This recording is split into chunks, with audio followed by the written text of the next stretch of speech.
அறம்நாடு channel பெருமையுடன் வழங்கும் senior journalist Umapathi fans meet. இயக்குனர் நடிகர் பாக்யராஜ், இயக்குனர் நடிகர் அமீர், சேலம் ஆர் தமிழ்செல்வன் மற்றும் பல பிரபலங்கள் கலந்து கொள்ளும் விழா. நாள் மார்ச் 7 வெள்ளிக்கிழமை மாலை 5 மணி முதல் இரவு 10 மணி வரை. இடம் Ambika Empire 3 star hotel, Vadapalani, Chennai. Limited seeds தான் இருக்கு, உடனே புக் பண்ணுங்க. Booking contact 6383515655. பஃபர் டின்னரோட டீடைல்டா பல விஷயத்தை பேச போறோம். புக் பண்ணிட்டு நேர்ல வாங்க, நிறைய பேசலாம்.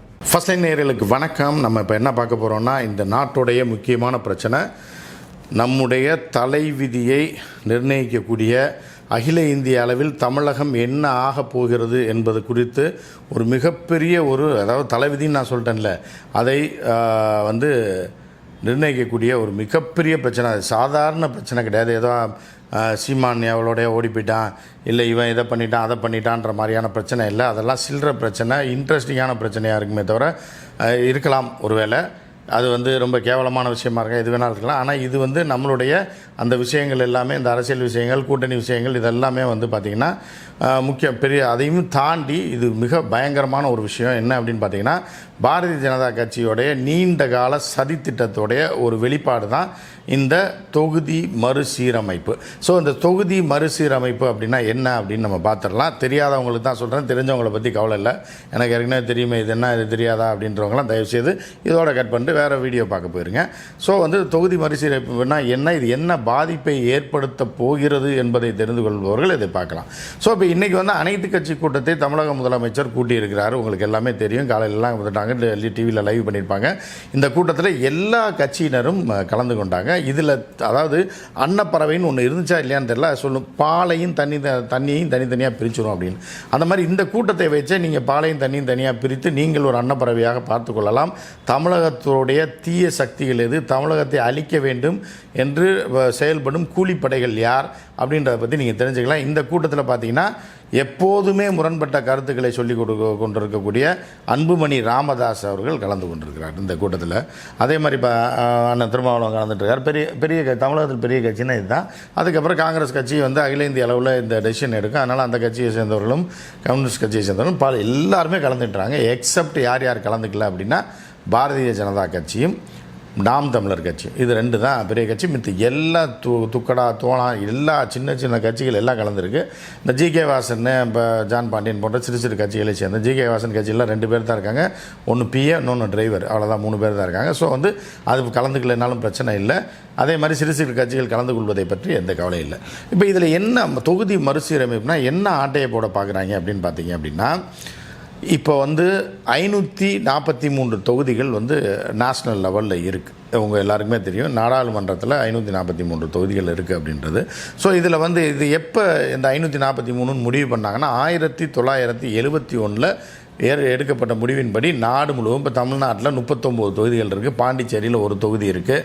ஸோ இந்த மாதிரி ஒவ்வொரு மாநிலத்திலையும் ஒவ்வொரு விகிதாச்சாரப்படி அந்த பாப்புலேஷன் படி அவங்க செட் பண்ணியிருக்காங்க. 1971 அதுதான் இன்று வரை நடந்து கொண்டிருக்கிறது. வாஜ்பாய் அதை எக்ஸ்டெண்ட் பண்ணியிருக்காரு, இதை அப்படி போட்டோம் அப்படின்னு. ஆனால் இவர்கள் என்னென்னா, அதாவது ஜனத்தொகை வாயிலாக இந்த எம்பி சீட்டை அதிகரிக்கணும்னு சொல்லி ஏற்கனவே திட்டம் போட்டாங்க. முதல் முறையாக பாரதிய ஜனதா கட்சி வந்தவுடனே ஏன் இந்த திட்டம் போடுறாங்க அப்படின்னு நீங்கள் கேட்கணும்.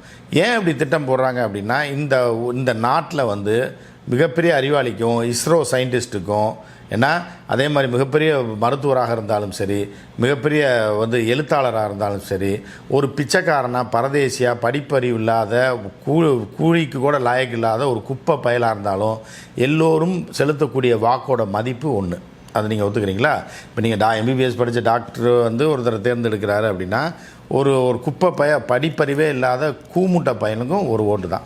ஸோ அப்படி இருக்கும்போது என்ன பண்ணுறாங்கன்னா, அந்த அரசியல் கட்சிகள்லாம் ஒரு டாக்டர், என்ஜினியர், இஸ்ரோ சயின்டிஸ்டையோ இல்லை மிகப்பெரிய அறிவாளிகள் கூட்டத்தையோ, இந்த உலகத்தில் இருக்கக்கூடிய 80% ஹியூமன் கேட்டல்ஸ் தான், 20% தான் இந்த உலகத்தை நிர்மாணிக்கக்கூடிய வளர்க்கக்கூடிய சயின்டிஸ்ட்டு, பிஸ்னஸ் பீப்புளு எல்லாருமே இந்த 20% தான் இந்த 80% வாழ வச்சுருக்காங்க. அந்த 80% 75லேருந்து 80% உலகம் முழுவதுமே அரைமண்ட கலண்டவன் தான், சரிங்களா? உலகம் முழுவதும், இங்கே மட்டும் கிடையாது. ஸோ இப்படி இருக்கும்போது என்னென்னா, இவர்களை கரெக்ட் பண்ணி ஓட்டு வாங்கிட்டா போதும், இந்த 20% பற்றி கவலையே இல்லை. புரியுதா உங்களுக்கு? ஸோ அவர்களை ஈஸியாக கன்வின்ஸ் பண்ண முடியாது. அதனால அரசியல் கட்சிகள் உலகம் முழுவதும் என்ன செய்யும்னா, ஹியூமன் கேபிட்டல்ஸை கவர் பண்ணுற மாதிரியான திட்டங்களையும் விஷயங்களையும் தான் பேசி கொண்டிருக்கும். அது எந்த அரசியல் கட்சி, எந்த நாடாக இருந்தாலும் பரவாயில்ல. அந்த அடிப்படையில் என்ன பண்ணுறாங்கன்னா, இவர்கள் பாரதிய ஜனதா கட்சி தொடர்ந்து நாம் இன்னும் ஒரு 50 வருடங்களுக்கு ஆட்சியில் இருக்க வேண்டும், இந்த நாட்டை ஒட்டுமொத்தமாக மாற்ற வேண்டும் என்பதற்காக என்ன பண்ணுறான்னா, இந்தியாவில் எங்கே எம்பி சீட்டு ஜெயிச்சா என்ன, தமிழ்நாட்டில் அறிவுபூர்வமான தமிழ்நாட்டிலையோ கேரளாலேயோ தென் மாநிலங்களான கர்நாடகா ஆந்திராவில் ஜெயிக்கணும்னு அவசியம் கிடையாது. ஏதோ ஒரு கும்பிட்ட பயலுங்க ஏதோ ஒரு ஏரியாவில் அதிக எண்ணிக்கையில் எம்பி எடுத்துட்டாலும் நம்ம வந்து மொத்த கணக்கு தானே, 543 பாதிக்கும் ஒன்று கூட, இதுதான் கணக்கு.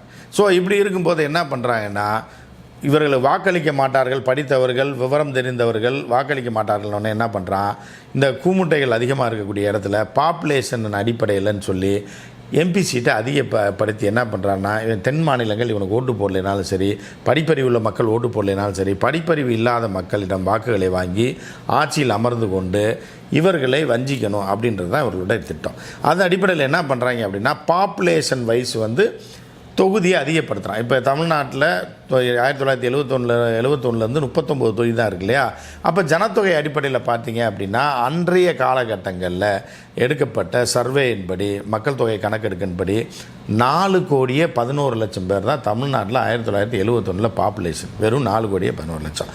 இன்றைக்கி தமிழ்நாட்டோட பாப்புலேஷன் என்ன, 7,20,00,000 கிட்ட தான் இருக்குது. அதாவது இது வந்து 2021 எடுக்கப்பட்ட சென்சஸ். இந்த 4 வருஷத்தில் பார்த்தீங்கன்னா இப்போ 7,25,00,000 வச்சுக்கோங்க. இவ்வளோ தான் தமிழ்நாட்டோடைய பாப்புலேஷன். அப்போ என்னென்னா, ஒரு மடங்கு கூட உயரவில்லை.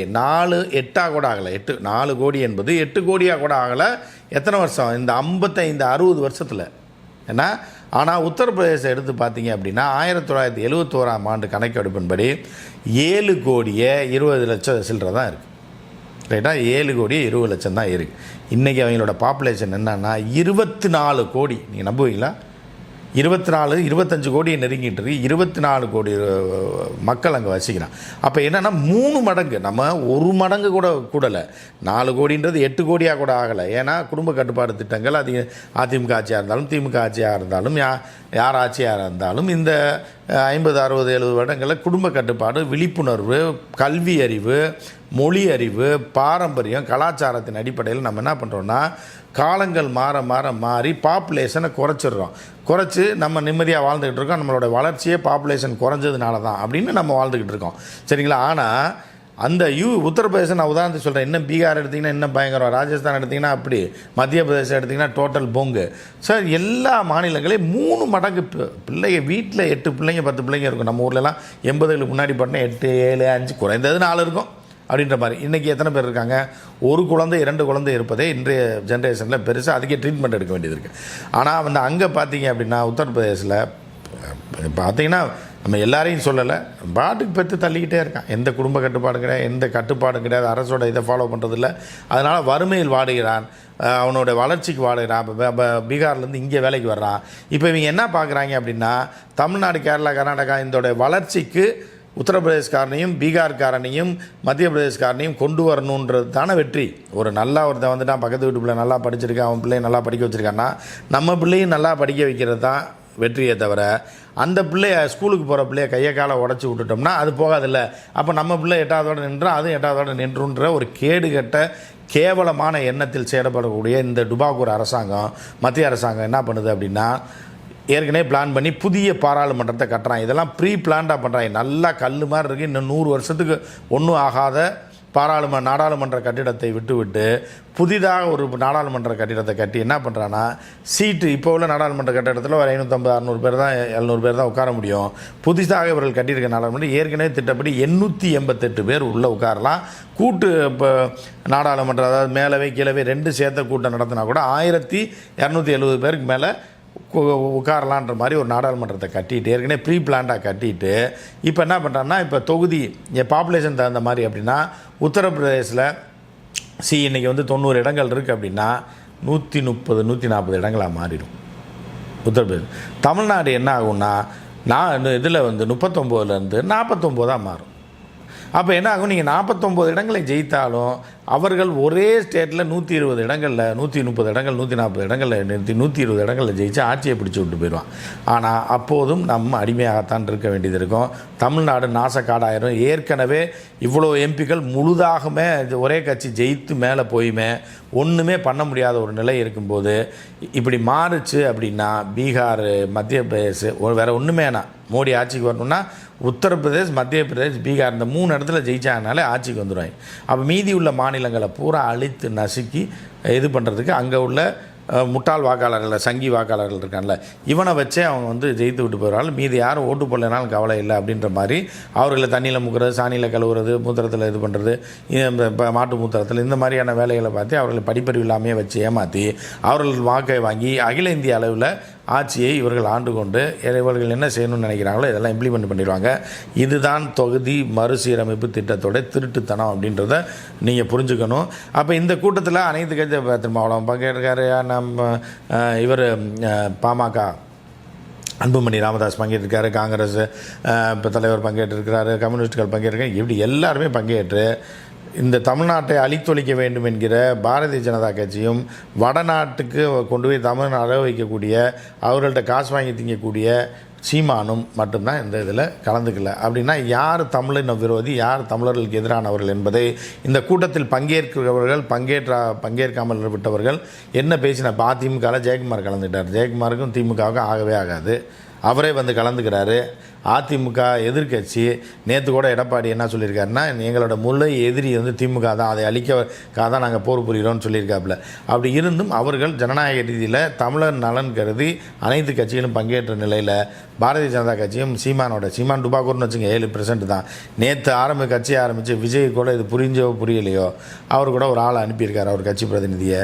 ஆனால் இந்த நாட்டை குழி தோண்டி புதைக்க வேண்டும், தன்னுடைய சுயநலத்துக்காகவும் தனக்கு வாடகை கொடுக்குறான், வீட்டு வாங்கி கொடுத்துருக்கான், கார் வாங்கி கொடுத்துருக்கான்றதுக்காக பங்கேற்காத சீமானும் பாஜக அண்ணாமலையும் இந்த பாஜக கும்பலும் எப்படின்றத நீங்கள் புரிஞ்சுக்குங்க. மற்றும் ஒரு நிகழ்ச்சியில் சந்திப்போம். நன்றி, வணக்கம்.